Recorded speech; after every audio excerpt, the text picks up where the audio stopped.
Hi, my name is Robert Laswell. I'm the personal protective equipment specialist for turnout gear for the City of Snoqualmie Fire Department. I've been doing this since 2007. So if you have any questions with PPE, you can come to me or your lieutenant or acting officer. We're going to talk about our turnout gear. We're going to talk about taking it apart. We're going to talk about cleaning it and drying it. And the last step will be reassembly. Okay? So for the elements of this purpose in this demonstration, if this were post-fire incident gear where we've been exposed to an IDLH environment, our gear would be bagged up, as you see here, and it would be removed off the engine, not in the compartments, and we would be managing the contaminated gear here this way. For this demonstration, I'm not going to wear gloves, I'm not going to wear long sleeves or eye protection, but it is recommended that you do so. So let's get to it.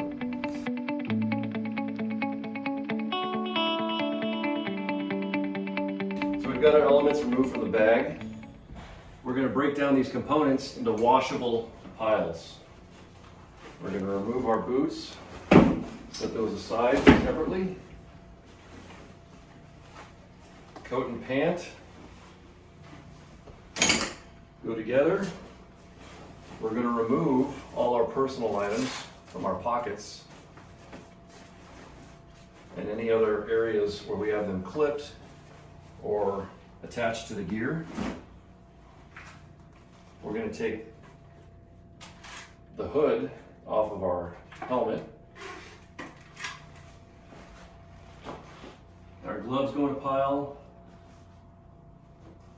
Our hood goes in a pile. So we're going to create wash piles with contaminated gear. We're going to remove the Velcro strap that holds this liner on right here. Comes right off. I'll show you on this side again. It's attached to the plastic suspension system. And the Velcro comes right off, just like that. I'm going to be saying this throughout this process many times. Please reattach all Velcro items back to itself. This is very important during the wash process. These two components go together, just like that. Your helmet is a different wash item. So we're going to take apart our coat now. We're going to unsnap the sleeves from the inside. There's 4 buttons on the inside here that we need to unsnap. A gray one right here and 3 black ones. We undo those.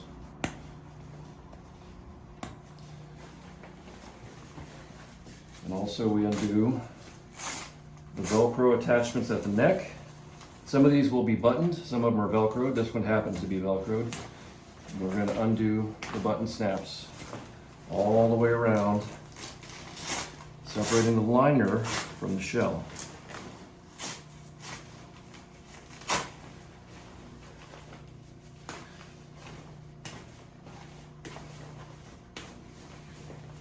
The bottom of the coat might have 2 snaps as well. And then lastly, there should be one more sleeve that we need to unsnap.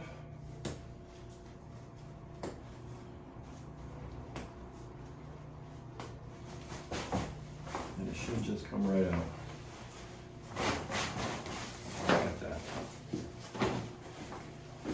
And then this piece, DRD, drag rescue device, does get removed prior to wash. We're going to secure the Velcro again. Make sure that's closed. DRD goes in this pile here with the hoods.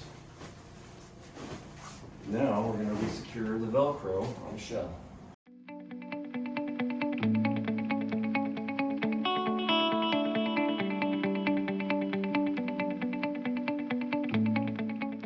This shell is ready to wash. This liner needs to be turned inside out. This is very important for the life of the product. If it's not turned inside out, the wash cycle will damage this moisture barrier if left exposed. So the best way to wash this is to make sure that the liner is on the outside, the moisture barrier is on the inside.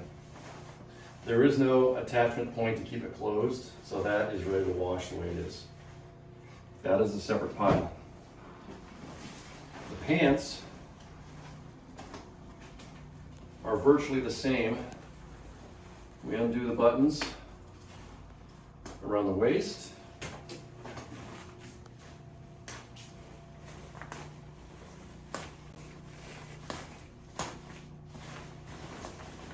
And then the bottom of the cuff on pants. Very simple, there's only two of them. One's black and one is gray for each leg.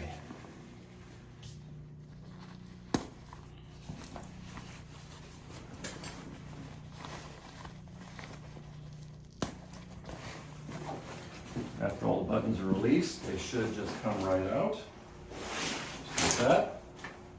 Again, very important to make sure the moisture barrier goes on the inside to prevent damage. And the liner goes on the outside. And put your liners together into a pile. On your shells, repeat it again. Secure your Velcro and your snaps and your fasteners, and leave your suspenders attached for washing. Do not take them off. There's no need to take them off, and they can get lost when the drying process occurs. More than likely, you're going to be washing several sets of gear together, and typically these are not labeled who they go to, so they can get lost and missize because there's a long size and a regular size.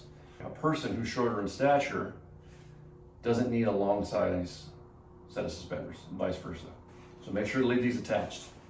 That goes in the shell pile. That's ready for wash. Okay, so we've got our piles ready. We've got our shells, got our liners, we've got our hood and DRD, which goes into this bag. Okay, the bag is on top of the extractor. And again, you'll have several sets of hoods and DRDs in one wash cycle, and that's okay. You can fill this bag up with all of these items. You can refer to the wash cycle with the chart here. This chart explains the contaminants you're dealing with. It explains how to manage those contaminants, and also explains whether or not we can manage it or not. Typical products of combustion from a fire, we are designed and set up here at the station to manage. That's why this is extractors here. So follow these charts, and there's do's and don'ts, very color-coded. Green means you can do it, red means don't do it, okay? A lot of this verbiage is already explained in this conversation, in this video. So please refer to these charts prior to washing. You can look on these charts to see what needs to be washed. So it'll say liners on here, and you'll put the code in. Okay, it's very simple. It's spelled out for you. Just follow the chart. So we're going to do liners at this point as an example. We're going to grab our liners, put them in the extractor. Once these are loaded, you can load more than one pair. We have a coat and pant set. You can load up to another 4 sets in here. Close the door, push it closed, slide the lever down, it's locked in place. The code here explains liners is 03. 03, start. It's that simple. Once this wash cycle is complete, to unlock the door, hold this down and then release the mechanism.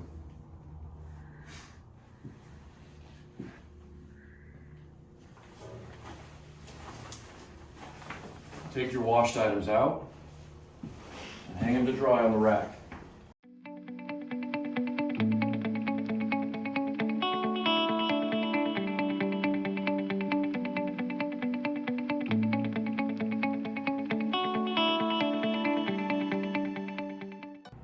So we've cleaned our shells and our liners of our coats. What's left is our peripheral items, our gloves and our helmet, and our bagged items of hood, flash hood, and drag rescue device. All of which are washed separately from the shells and liners. For the gloves, in order to follow best practices of decontamination and cancer reduction, we are moving to not washing gloves in the extractor anymore. The reason being is because the solution of wash could get inside of the glove and particles could remain inside the glove.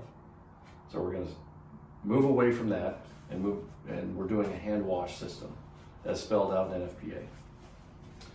We have a bucket of hot water, about 5 gallons worth. These are called blister packs. This is the same solution that is our turnout gear is washed in, and it spells out specifically the directions for use. 1 5-gallon bucket from one of these. And we can have several washes of personnel wash their gear, wash their gloves in the same bucket once you're done. For purposes of this demonstration though, we're just going to use the water and the glove. And again, we have proper PPE on when we do this. We have gloves and long sleeves and eye protection. If these were soiled gloves from products of combustion, we would have a blister pack in here, and we would wash our hands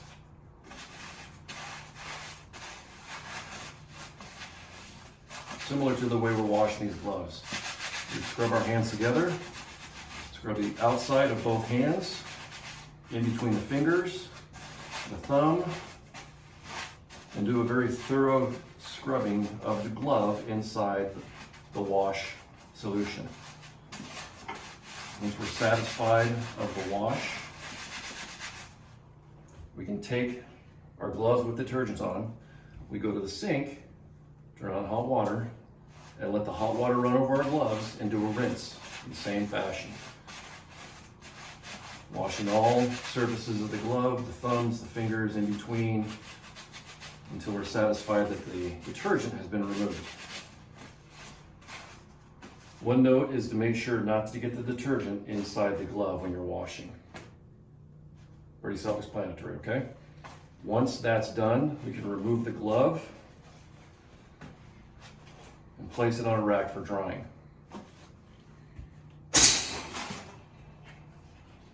Next step is the bag of peripheral items. We can put these in the extractor, which is appropriate. Select the proper code. I believe it's 3 for liners and hoods, which is appropriate for this. Get this going like we did our other liners, and you're off to the races with that.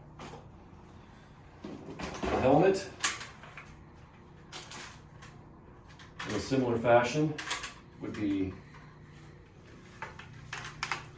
disassembled. Pop these out here. They pop out very easily.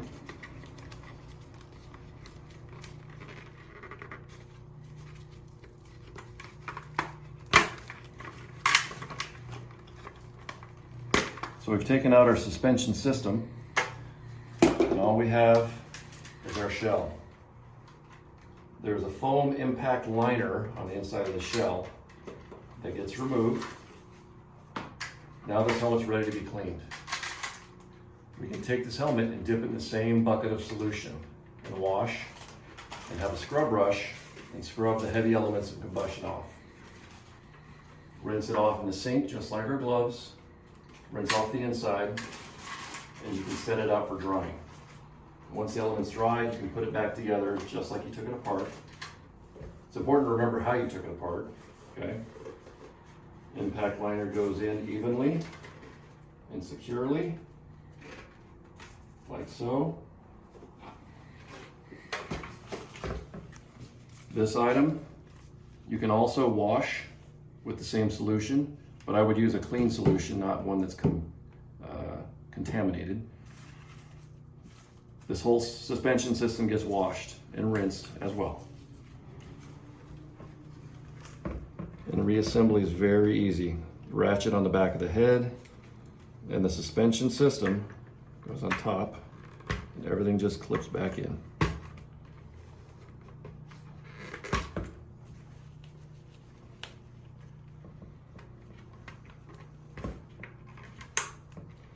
If you need some tape to identify that it's yours, do so.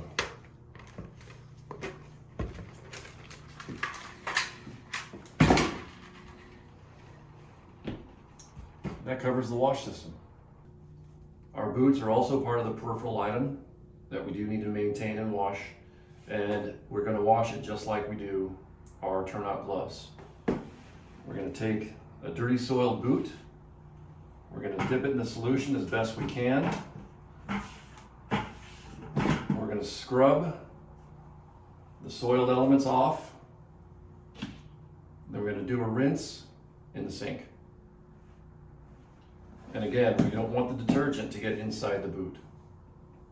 Once it's dried, we will be ready for back in service. So as we reassemble our turnout gear, it's very important to note that this gear is assigned to you, the end user. And it's important that if you are going to reassemble it, that you reassemble it properly.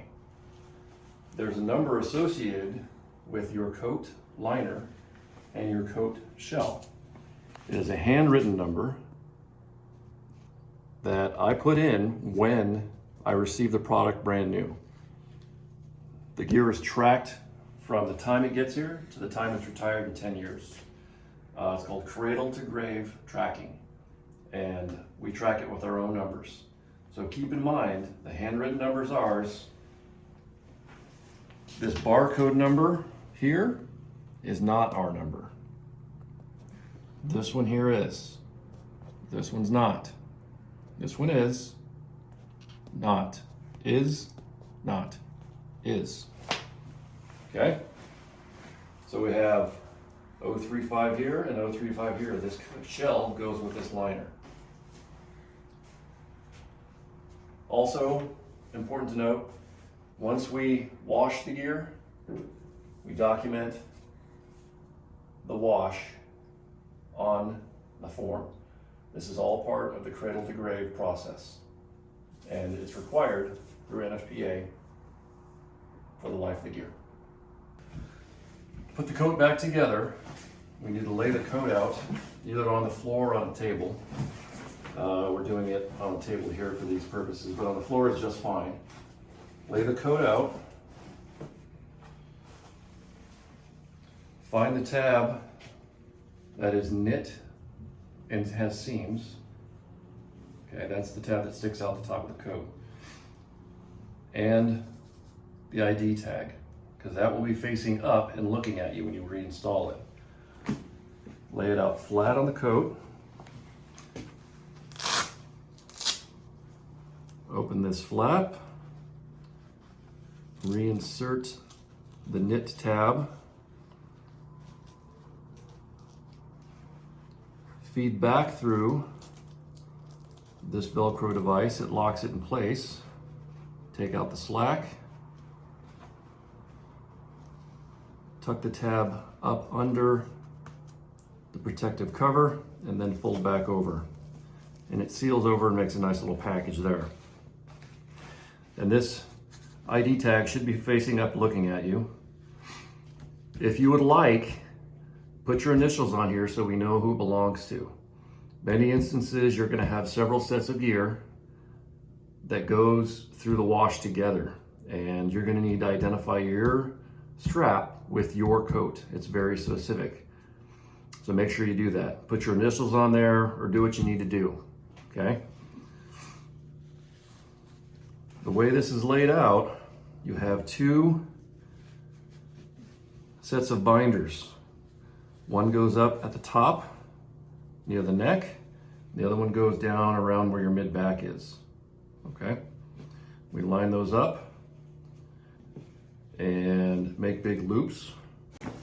Reassemble with our liners on the inside now and the moisture barrier on the outside. Locate on your cuff the gray plastic male button. Hold that in your finger and thumb. Feed it through the loop and then back through the sleeve of the shell. And then on the inside, you'll locate the gray female button. Release your other hand, holding it in there. Pair them together, like so. They're color-coded. So gray goes with gray. And then just follow around, doing the male and female black tabs.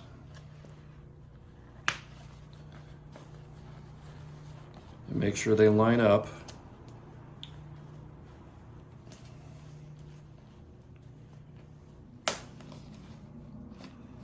With each other. And it should be pretty self-explanatory.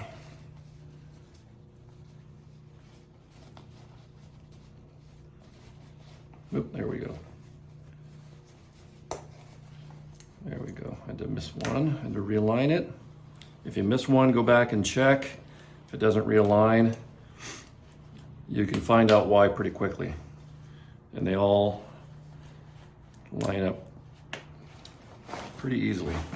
So it's a repeat cycle on the other side. Gray tab. Pinch it with our thumb and index finger. Feed it through the loop and then the sleeve.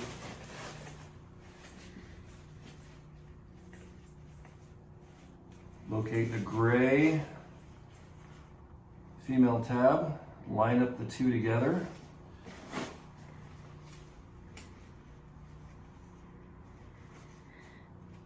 And make your connections in a circular fashion, going in a circle. And again, if you miss a button, it's okay. You can fix it, unsnap it, and make your connections appropriately.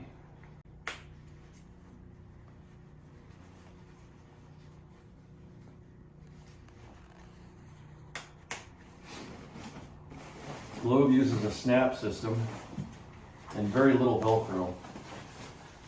So that way they have easy access to turn this in and out when they do an advanced inspection. They'll turn this inside out and do their tests and evaluate the moisture barrier, make sure that it's intact or doesn't need any repairs and the seams are in good working order. So we'll continue our snap process.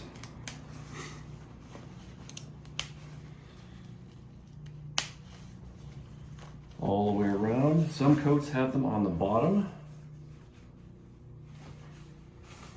right here. It ties in with the bottom of the coat. Most of them do. I think there's one or two coats that do not. So tie those in with these tabs right here. Continue your process of going around.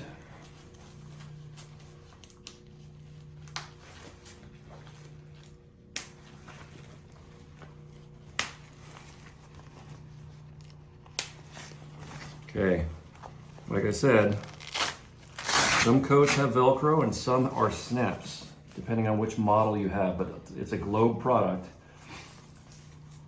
And it should be one or the other. So you'll have hook and loop fasteners. You'll have the hook on the moisture barrier side and the fastener on the other side. And we'll line these up appropriately, like so. Make sure our components underneath are intact. Find the center. I like it, I do it by feel. I'll find the ends of the hook part,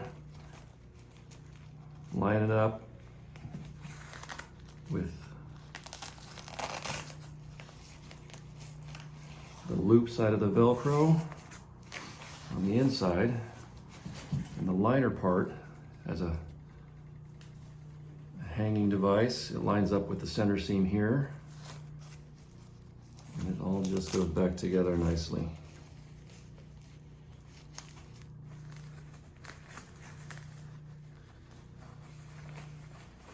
Like so. This coat is reassembled.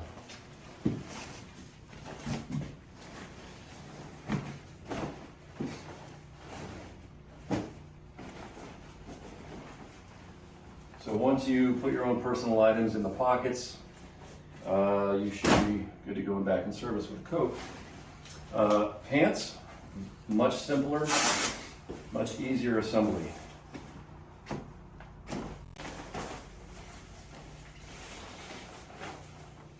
These pants have bends in them. You can see kind of where the knee is on these pants just by the bend and the cuff. And the sew mark here and the sew mark here is a bend in it. Gray, black tabs.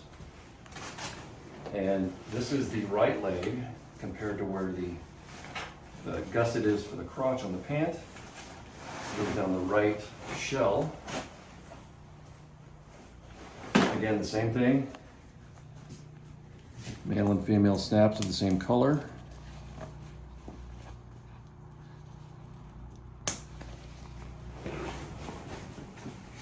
Repeat on the left.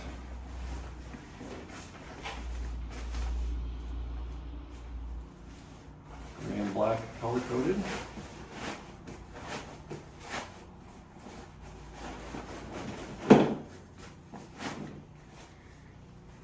And it should line up when you put it down the right side of the leg. So it's important to check also with the sleeves on the coat.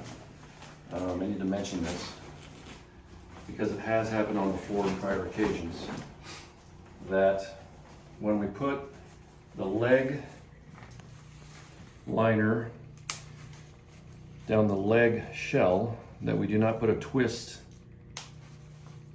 in the two. It has happened before where for some reason you might twist your arm a full 360 degrees in a circle and end up with a big twist of your liner compared to your shell. So once you get it all reassembled, it doesn't hurt to just put it on to make sure that you did it right. And once you put it on, you'll realize very quickly whether or not it's in there appropriately or not. So secure a Velcro, secure a buckle. This pair of pants has the suspenders removed. Again, as in the prior sections, I advise you not to take off the suspenders. Leave the suspenders attached to the shell when you do the wash.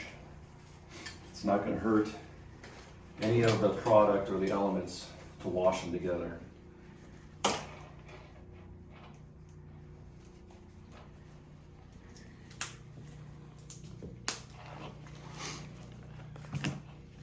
Make sure these line up appropriately. We want to have our fasteners and our suspender tensioners, these tensioning devices. Basically, you pull these and it makes them tighter on your shoulders. Make sure they're on the front because they're not going to work on the back. Can't reach them, obviously.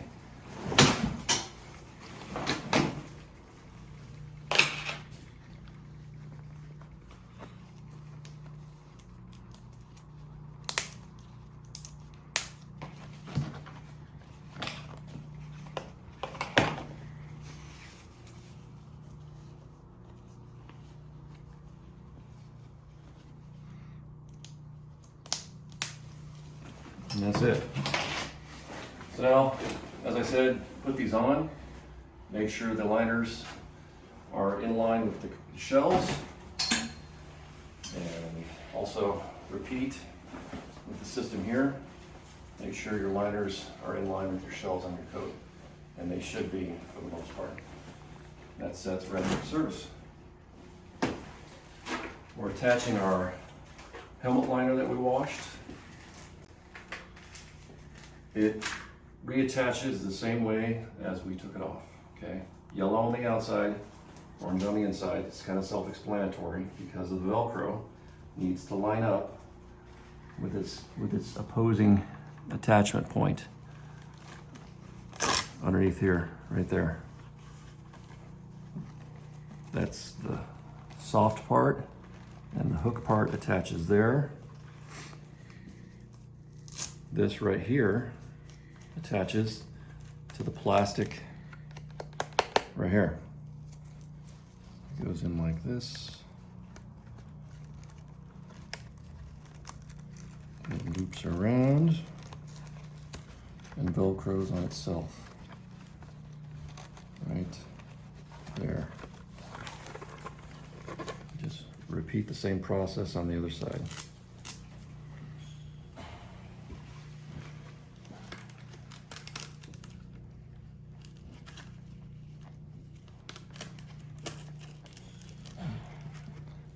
You can loop the black nylon strap around, hook it to the Velcro like so, and there it goes. That's it.